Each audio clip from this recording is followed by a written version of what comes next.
이거 뭐 결국에는 기술이고 뭐고 필요 없이 그냥 빠딱 한 방이면 끝나는, 밑에서 바디샷을 때린 척 하면서 밑에 여기서 올라와서 때리니까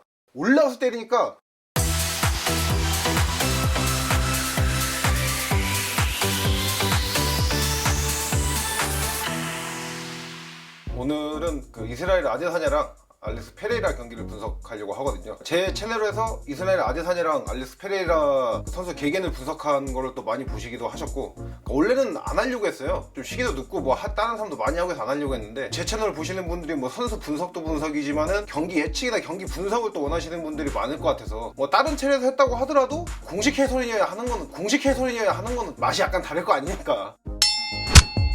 제가 아데사냐가 이긴다고 했었죠. 아데사냐가 분명히, 근데 초반에 보면은 아데사냐 기술력이 굉장히 좋았어요. 근데 페레라가 그렇게 쓸 줄 누가 알았어요. 경기 초반을 보시면은 이스라엘 아데사냐가 MMA 무대 UFC에서 가장 잘 통하는 게 이제 원거리 그 타격전이거든요. 그걸 통한 수싸움을 통해서 뭐 판정승, 더 나아가서 상대를 급하게 만들어서 이제 카운터를 많이 맞추는데, 페레이라는 그 점을 공략하기 위해서 본인도 이제 킥 공격을 많이 섞어줬습니다. 특히 아데사냐한테 압박을 걸었을 때도 무리하게 펀치를 날리고 근거리를 잡기보다는 아데사냐 빠지는 길목에 카프킥, 종아리 쪽에 킥을 많이 던져줬었고요. 또 그게 실제로 많이 통했어요. 1라운드 후반에 집계된 페레이라의 그 레그킥 개수가 한 14개 정도 됐었거든요. 그러니까 이게 카프킥, 종아리 쪽에 그 정도의 킥을 허용하면은 분명히 1라운드 때부터 아데사냐의 이 데미지는 누적이 돼 있었다고 볼 수 있습니다. 그러니까 1라운드 때도 실제로 지금 페레라가 잘한 킥 공격만 말씀을 드려서 그렇지, 1라운드 후반에 아데사냐가 구로기 펀치도 구로기를 만드는 펀치를 맞추기도 했었고, 전체적인 움직임이 훨씬 더 다채로웠어요. 특히나 1라운드 때 아데사냐가 펀치를 맞추는 장면을 보면은 그게 단순히 페레라가 급하게 들어오게 돼가지고 카운터를 맞춘 게 아니라 페레라의 버릇을 분석한 아데사냐의 분석한 그 기술이었습니다. 그러니까 페레라가 아데사냐가 잽을 할 때 계속 패링이라고 하는데, 앞손 잽이 들어올 때 이 오른손으로 커팅하면서 머리를 계속 이쪽으로 이렇게 빼거든요. 그러니까 아데사냐가 그걸 이미 간파하고 있던 거예요. 그래서 앞손 잽을 던져놓고 회수를 안 하고 잽을 이쪽으로 계속 뻗어놓습니다. 그럼 페레라는 이 상태가 되겠죠. 이 손으로 페레라의 이쪽 시선을 아예 가리는 거예요. 그리고 나서 이쪽에서 이제 오른손 펀치가 날라서 맞추는 거죠.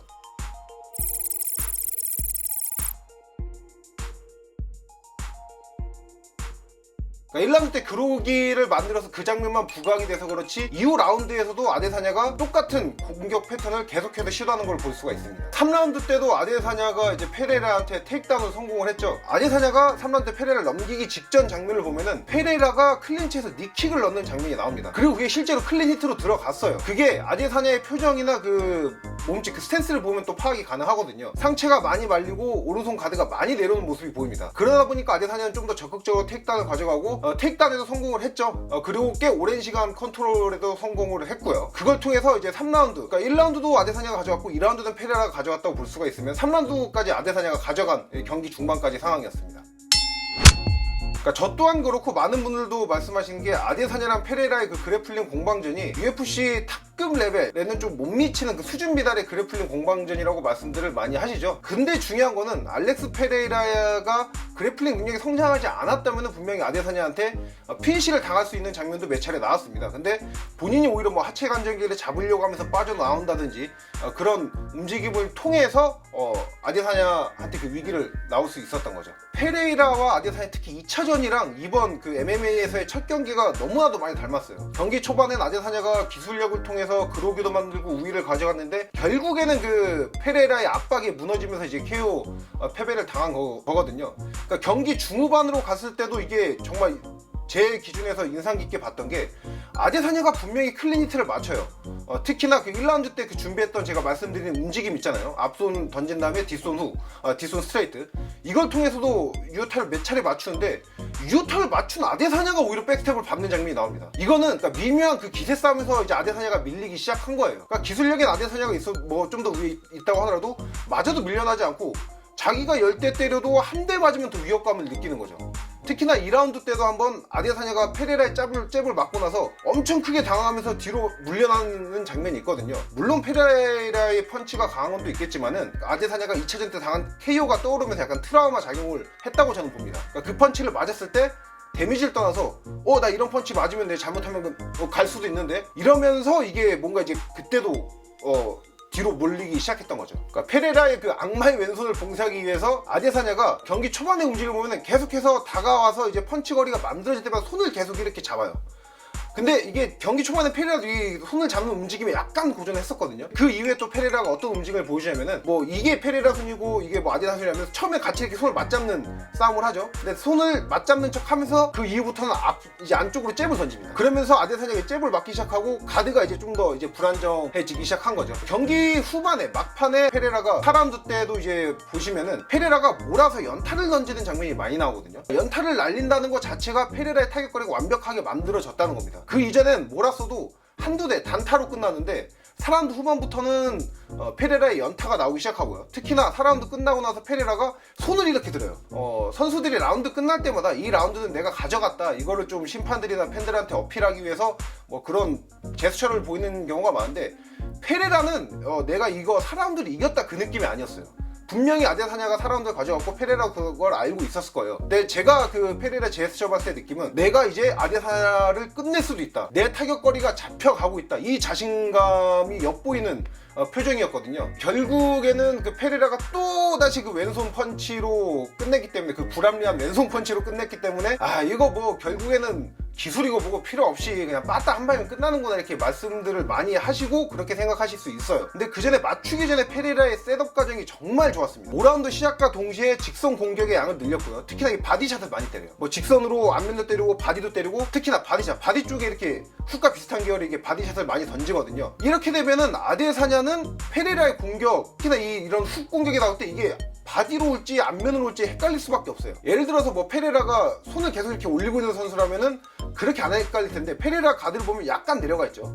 여기서 펀치가 나옵니다. 그래서 실제로 아데사냐한테 그 왼손 펀치를 맞추기 전에 장면을 보면은 그 전에 이미 페레라가 뭐 어퍼컷을 한번 때리고 바디 펀치를 때려가지고 아데사냐가 뭘 때리지 못하게, 그러니까 가드를 불안정하게 만들어요. 그리고 실제로 왼손 펀치 날릴 때도 보면 밑에서 올라와요. 위에서 올라오는 게 아니라 밑에서 바디샷을 때린 척 하면서 밑에 여기서 올라와서 때리니까 그때 아데사냐 가드를 보면은 이도저도 아니에요. 뭐 앞면을 막는 것도 아니고 바디를 막는 것도 아니고 정면을 막는 것도 아니고 약간 이런 식으로 애매하게 있다 보니까 여기서 그대로 펀치가 맞으면서 그대로 경기가 끝이 난 거죠. 페레라가 워낙에 인간 자체가 강하다 보니까 그걸로 그냥 아데사냐의 기술력을 씹어 먹어서 이겼다, 이렇게 생각을 했는데, 분석을 위해서 몇 차례 경기를 돌려보니까 결국엔 페레라의 기술력이 있었기에 이길 수가 있었던 겁니다. 그러니까 아데사냐가 UFC에서 가장 많은 승을, 그러니까 연전연승을 거둘 수 있는 가장 중요한 원동력이 킥이거든요. 킥을 통해서 본인의 원거리를 잡아가고 그 원거리에서 상대방들을 공략하면서 이기는 건데, 경기 후의 수치를 놓고 보더라도 페레라와 아데사냐의 킥의 그 레그킥 수치가 거의 차이가 안 나요. 그리고 만약에 임팩트와 데미지를 고려했을 때 누구의 킥이 더 효율적이냐 하면은 페레라의 킥이거든요. 그러니까 결국에는 아데사냐의 그 스탠딩이 깨진 게 페레라가 킥게임에서 우위를 가져갔기 때문에 아데사냐는 이제 KO까지 만들 수 있었다고 저는 생각을 합니다. 그리고 클린치에서도 페레라가 오히려 클린치에서 뭐 넘어가긴 했어도 클린치 타격을 넣은 거는 훨씬 더 많았고요. 그러니까 많은 분들이 입식 베이스의 선수면은 무조건적으로 그래플링 계열은 어떤 영역이든 약할 것이다, 이렇게 생각들을 많이 하시는데 그건 잘못된 생각입니다. 특히나 무에타이 베이스의 선수들은 무에타이 클린치를 활용한 클린치에서 니킥이나 엘보가 정말 좋아요.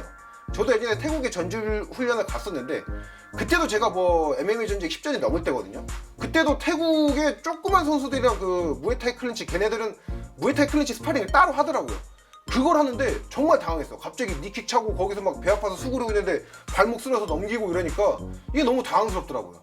그러니까 알렉스 페레라가 무에타이 베이스의 선수답게 클린치 타격에서는 오히려 아데사냐보다 더 뛰어난 모습을 보여줬던 거죠. 그러니까 이런 것들이 다 이제 융합이 되면서 결국에는 아데사냐가 경기 후반에 KO 패배를 당한 겁니다. 그러니까 결국에는 이게, 저는 이 말이 제일 적절한 것 같아요.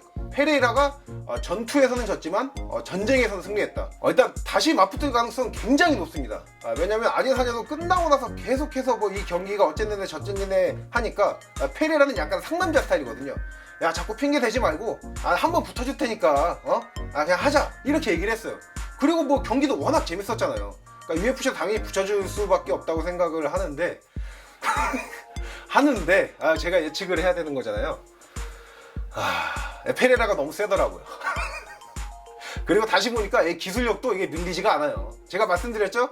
킥게임에서 아데사냐가 깨지는 거는 이건 아데사냐한테 지금 차포가 없어진 거예요. 그렇기 때문에 2차전에서도 페레라가 이긴다. 그렇게 예상을 하면서, 예상은 틀릴 수도 있습니다. 그리고 다음에 또 아데사냐 페레라 2차전이 확정이 되면은 그거에 관련된 예측도, 경기가 끝난다면 경기의 또 분석을 통해서 또 얘기를 더 하도록 하겠습니다. 렛츠 댄스!